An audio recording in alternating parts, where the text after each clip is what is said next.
इस बीच बड़ी खबर आपको बता दें, सोफिया कुरैशी पर दिए गए आपत्तिजनक बयान को लेकर अब सुप्रीम कोर्ट ने मध्य प्रदेश के मंत्री को फटकार लगाई है। कोर्ट ने कहा है कि ऐसी चीजों से बचना चाहिए। कर्नल सोफिया पर आपत्तिजनक टिप्पणी करने के बाद सुप्रीम कोर्ट ने एमपी के मंत्री को कड़ी फटकार लगाई। हालांकि उन्होंने बाद में सोशल मीडिया पर माफी मांगी थी। सार्वजनिक तौर पर भी कहा था कि उससे गलती हुई है, लेकिन एक मंत्री होकर कैसी भाषा का इस्तेमाल किया जा रहा है, सुप्रीम कोर्ट ने पूछा है।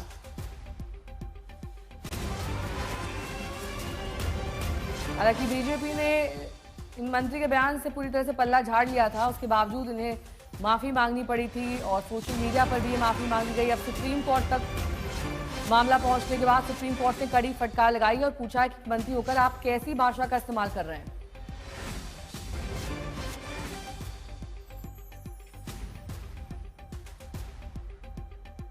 मध्य प्रदेश के मंत्री विजय शाह, इनके बयान पर अब तीखी प्रतिक्रिया सार्वजनिक सभी जगहों से ये प्रतिक्रियाएं आ रही हैं और सुप्रीम कोर्ट ने भी कड़ी फटकार लगाई है, जवाब मांगा। अनिशा माथुर हमारे साथ हमारे सहयोगी इस वक्त जुड़ चुके हैं। अनिशा, मंत्री साहब को होश ही नहीं कि वो क्या बोल गए, अब कोर्ट भी फटकार लगा रही है। जी बिल्कुल, मंत्री साहब को खूब फटकार लगी है। चीफ जस्टिस ऑफ इंडिया से भी अभी जब चीफ जस्टिस बी.आर. गवई के सामने विजय शाह की याचिका मेंशन हुई, विजय शाह के वकील ने इस पर जल्द सुनवाई मांगी। चीफ जस्टिस का दो टूक सवाल यही था कि आप मिनिस्टर हैं, आपने ऐसी बात की कैसे। कोर्ट ने ये तक कहा कि आप मिनिस्टर हैं, आपको थोड़ा जिम्मेदारी से काम लेना चाहिए था। इस तरह की स्टेटमेंट आजकल के जब देश में इतना बड़ा कुछ हो रहा है तब क्यों दी गई।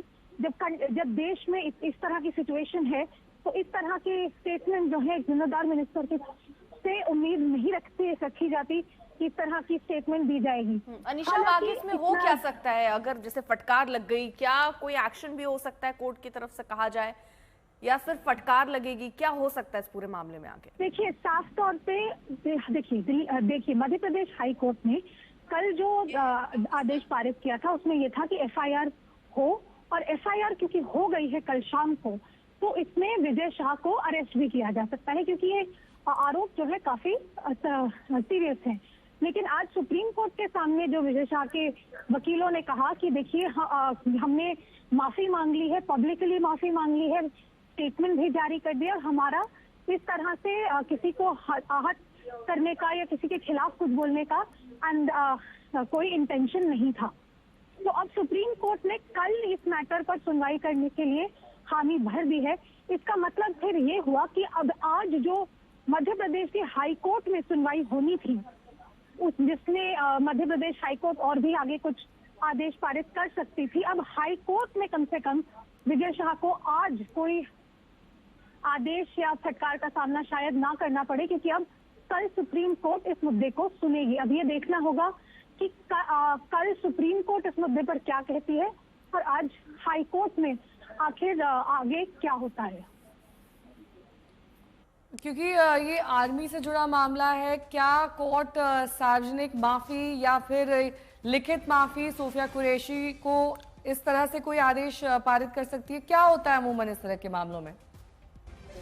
देखिए, जैसा कि मैंने कहा, इस तरह के मामले में कुछ भी किया जा सकता है। कोर्ट ने क्योंकि स्वतः संज्ञान लेते हुए आदेश पारित किया है एफआईआर दर्ज करने का, कोर्ट ने सीधे तौर पे कहा है कि देश के मान सम्मान को आहत किया है, आपने देश में एनिमिटी फैलाने का काम किया है, आपने एक आर्मी ऑफिसर की इज्जत पर, आर्मी ऑफिसर के ऊपर आपने चोट पहुंचाई है। और ये सारी, क्योंकि ये इस सेक्शन 152, सेक्शन 196 और सेक्शन 197 बीएनएस के तहत एक एफआईआर दर्ज करवाई गई है हाईकोर्ट के कहने पर, तो विजय शाह को अरेस्ट भी किया जा सकता है। विजय शाह को माफी मांगने के लिए तो कहा ही जाएगा। हालांकि विजय शाह ने फिलहाल सोशल मीडिया पर मीडिया के सामने माफी मांग ली है, लेकिन ये हमें देखना होगा कि कोर्ट आखिर क्या कहती है, क्योंकि आज जब विजय शाह भागते हुए सुप्रीम कोर्ट के दरवाजे पर आए तो चीफ जस्टिस बी.आर. गवाई ने भी दो टूक यही सवाल किया है। तरह का संवैधानिक पद पे कोई बैठा हुआ इंसान इस तरह की स्टेटमेंट कैसे दे सकता है? गैर जिम्मेदाराना हरकत है ये, कंप्लीटली ये एक्सेप्टेबल नहीं है। कोर्ट ने यही कहा है कि ये क्या इस तरह की स्टेटमेंट एक मिनिस्टर को शोभा देती है। और क्योंकि ये सब कहा गया है, विजय शाह के वकील ने फिर ये कहा कि देखिए विजय शाह का किसी की भावनाओं को आहत करने का कोई इंटेंशन नहीं था, वो ऐसा कुछ नहीं करना चाहते थे। जो उन्होंने कहा वो उन्होंने इनफैक्ट ये कह दिया कि मीडिया ने विजय शाह की स्टेटमेंट को मोड़ तोड़ कर दिखाया। हाँ, हालांकि हम भी देख रहे हैं कि विजय शाह ने जो कहा वो सीधे तौर पे हर जगह पर चला है, पिछले 2 दिन से चल रहा है। सारे ऑपोजिशन पार्टीज विजय शाह को रिजाइन करने के लिए, विजय शाह को अपनी मिनिस्टर की पोस्ट से बर्खास्त करने की डिमांड कर रही हैं। लेकिन क्योंकि हाई कोर्ट ने अब एफआईआर करवा दी है, याद रखिएगा ये 152, 196 और 197 के अंतर्गत क्योंकि एफआईआर की गई है, विजय शाह अरेस्ट भी हो सकते हैं। विजय शाह के खिलाफ ट्रायल तो चलेगा ही, क्योंकि अब हाई कोर्ट ने कहा है। आज मध्य प्रदेश हाई कोर्ट में जो सुनवाई होनी है उस पर, लेकिन क्योंकि सुप्रीम कोर्ट ने कह दिया कि हम कल सुनेंगे, आज के लिए विजय शाह को थोड़ी राहत मिल गई है। क्योंकि इतनी फटकार के बावजूद आज कम से कम उनके खिलाफ कोई ऑर्डर पारित नहीं होगा, क्योंकि सुप्रीम कोर्ट ने अब इस मुद्दे को कल सुनने के लिए टाइम दे दिया है। ठीक है, आप रहिए जरा साथ और जरा एक बार सुनवा देते हैं कि मंत्री साहब बोल क्या पड़े थे जिसके बाद इतनी फजीहत हो रही है। और जिन्होंने हमारी बेटियों के सिंदूर उजाड़े थे, लोगों को हमने उन्हीं की बहन भेज करके उनकी ऐसी की तैसी करवाई। एक बार मोदी जी के लिए जोरदार ताली बजाएं। उन्होंने कपड़े उतार उतार के हमारे हिंदुओं को मारा और मोदी जी ने उनकी बहन को उनकी ऐसी की तैसी करने हमारे जहाज से उनके घर आए कि तुमने हमारी बहनों को अगर विधवा किया है तो तुम्हारे समाज की बहन आके देश का सम्मान, मान सम्मान और हमारी बहनों का सुहाग का बदला तुम्हारी जाति की, समाज की बहनों को पाकिस्तान भेज कर अगर कोई ले सकता है। और उन्होंने कहा था घर में घुस के मालूम, घर में घुस जमीन के अंदर गाड़ दूंगा। अगर आपने प्रधानमंत्री का भाषण सुना हो, जमीन के अंदर गाड़ दूंगा। अरे 3-3 मंजिल के नीचे आतंकवादी पाकिस्तान में बैठे थे।